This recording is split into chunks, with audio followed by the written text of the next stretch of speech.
Dios les bendiga, soy el pastor Gilberto Gutiérrez de la Iglesia Bautista Unida de México DF. Me da mucho gusto saludarlos en este viernes 21 de julio de 2017. Estamos con el Salmo 103, tercera parte, la bendición de su providencia. En la Biblia dice así el título, Alabanza por la misericordia, por las bendiciones de Dios, Salmo de David. Ayer dijimos que este es un salmo de bendición de ida y vuelta. Bendecimos a Dios, es decir, le alabamos, le glorificamos, pero lo hacemos por las bendiciones que Él nos ha dado. Bendecimos a Dios porque nos bendice y además bendecimos a Dios por su justicia. Esto segundo lo estudiamos ayer. Sigamos estudiando ahora el Salmo y encontraremos esta enseñanza, la bendición de su misericordia. Le leo los versículos 5 al 8, dicen así. El hombre como la hierba son sus días, florece como la flor del campo que pasó el viento por ella y pereció, y su lugar no la conocerá más. Mas la misericordia de Jehová es desde la eternidad y hasta la eternidad sobre los que le temen, y su justicia sobre los hijos, sobre los que guardan su pacto, y los que se acuerdan de sus mandamientos para ponerlos por obra. En la parte anterior nos habló de la justicia que incluye la misericordia de Dios, pero ahora aborda este tema, la misericordia, de una forma exclusiva y profunda. Es un pasaje antropológico, nos habla de quiénes somos los seres humanos, nos define a la luz de la misericordia de Dios. Sin embargo, al principio, el primer versículo responde una pregunta, ¿quién es el hombre? Y la respuesta es casi nada. Se parece a las flores y hierbas del campo, las que el viento seca en un santiamén, en unas pocas horas. Podríamos resumir este verso diciendo no somos mucho, porque las plantas son algo y no podemos decir que no somos nada, somos algo, somos creación de Dios, como las plantas, como las flores. Sin embargo, en el versículo 17 se inicia con un más. Es como si dijera no obstante, o a pesar de, sin embargo, y es ahí donde define la eternidad de la misericordia de Dios y define nuestra identidad. El salmista comienza diciendo que no somos muchos, sin embargo el Señor por su misericordia nos convierte en alguien. Nos convierte y a nosotros y a nuestra descendencia también en gente que guarda su pacto y recuerda sus mandamientos para obedecerlos. Nos da una identidad que nos distingue de toda la demás creación de Dios. Las ideas humanistas del momento nos dicen que debemos conocernos a nosotros mismos. Conócete a ti mismo, ¿no? Está lleno de libros, las librerías que hablan de ese asunto. Conócete a ti mismo. Pero eso es mucho más que saber nuestro nombre, porque si alguien me dice, ¿quién eres? Y yo respondo, soy Gilberto Gutiérrez. Pero dice, ¿pero quién eres? Bueno, soy el pastor de una iglesia llamada Oreb. ¿Pero quién eres? Bueno, pues soy el esposo de la Yani.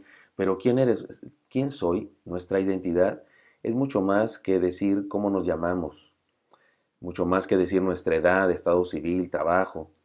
Y la identidad es algo que tiene que ver con la misericordia de Dios, por lo menos para nosotros los que le seguimos. Ahora bien, déjeme decirlo para concluir en ese asunto de la misericordia de Dios, hay diferentes niveles para reconocer nuestra identidad. Por ejemplo, el espejo, ¿no? El espejo es un nivel para conocernos, para responder a la pregunta ¿quién soy?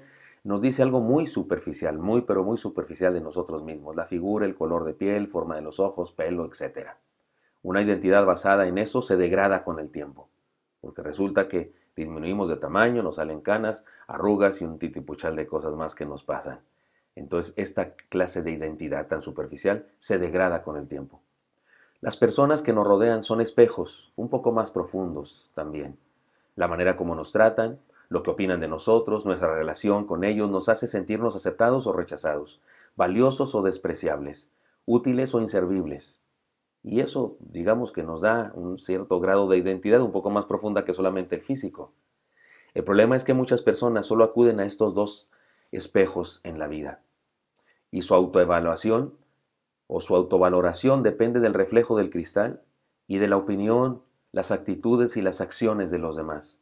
Vivir así puede llegar a ser un infierno, porque, insisto, la imagen del espejo se degrada y las personas que nos rodean, igual que nosotros, están metidas en sus propios espejos de la vida. Así que el salmista nos propone un espejo más importante y significativo, más real y auténtico, fidedigno, el espejo de la misericordia de Dios. Cuando dice, mas la misericordia de Jehová es desde la eternidad y hasta la eternidad sobre los que le temen y su justicia sobre los hijos de los hijos, sobre los cuales guardan su pacto y los que se acuerdan de sus mandamientos para ponerlos por obra, está hablando de los que creemos en Él, nos está definiendo a la luz de su misericordia. Veamos algunas de las frases que dice. Dice los que le temen. Se refiere a los que le reconocemos en nuestra vida, a los que le seguimos, los que le tenemos como nuestra prioridad en nuestra existencia. Esta es una definición, una identidad diferente. Luego dice los que guardan su pacto. Se refiere a los que hemos aceptado su herencia de fe y esperamos en su redención, porque el pacto que Dios establece con nosotros los seres humanos cuando creemos en Él es un pacto testamentario, no es un pacto entre iguales, no es un pacto como el de un esposo y una esposa, no es un pacto como el que compra una cosa a otro ser humano, no, es un pacto diferente, un pacto Dios-hombre, un pacto en el que Dios es el heredero, el que establece las reglas, el que establece las cláusulas del contrato, del pacto, y nosotros solamente tenemos el derecho de aceptar el pacto o no aceptarlo, y se trata de una herencia. Por cierto, las herencias solamente se dan cuando el testador muere y en el caso de la herencia de Dios, así fue, Él murió para darnos las bendiciones que en su pacto había establecido. Así es que cuando dice los que guardan su pacto se refiere a nosotros, los que hemos aceptado su herencia y esperamos en su redención. Y luego dice, los que se acuerdan de sus mandamientos para ponerlos por obra, se refiere a sus discípulos, sus alumnos, aprendices, chalanes, la gente que estudia su palabra y sigue sus designios. Si nos definimos a la luz de la naturaleza, nos daremos cuenta que somos lo mismo que las hierbas, seres vivos que nacen, crecen, se reproducen y mueren. Así como mueren personas que conocemos, también se mueren árboles que están a nuestro alrededor. También se han muerto mascotas y cosas. Valemos lo mismo en términos de naturaleza, en términos de aspecto físico.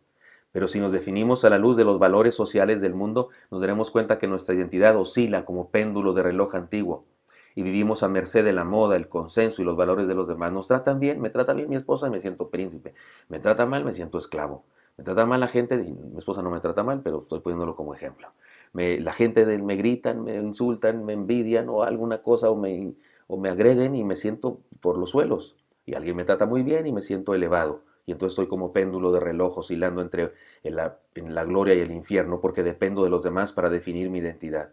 Pero cuando nos damos cuenta que por la misericordia de Dios tenemos un valor extraordinario, que ocupamos un lugar especial en su corazón, es cuando nos vemos en un mejor espejo y adquirimos una identidad extraordinaria que nos permite definirnos más allá de la naturaleza y más allá de la opinión pública. Ahora bien, no malentendamos lo que el Salmo nos dice. No se trata de tirarnos al piso y pisotearnos diciendo que no valemos nada, yo no valgo nada y esas cosas. Es bueno ser humildes y no creernos mucho, no creernos dueños, no creernos Dios, no creernos con el derecho de ignorar a Dios. Pero la verdad es que por su misericordia, desde el punto de vista de Dios, somos muy valiosos. Si alguien descompusiera un cuerpo humano, un cuerpo humano término medio, ni muy grandote, ni muy pequeño, ni muy gordo, ni muy flaco, y separara todos los materiales que lo componen, hierro, azufre, calcio, etcétera, etcétera, se daría cuenta primeramente que más de un 70% somos agua. Y todo lo demás, y el agua misma, tendría un valor más o menos en el mercado de unos 7 pesos, 7 dólares, perdón, unos 7 dólares a 10 dólares. Sin embargo, por la misericordia y el amor de Dios, valemos la cruz del Calvario. Valemos que Dios se haya encarnado. Valemos que se tome tiempo para enseñarnos el camino. Esto debería producir en nosotros algunas cosas importantes. Propongo 3. Una identidad sana. Valemos mucho para Dios.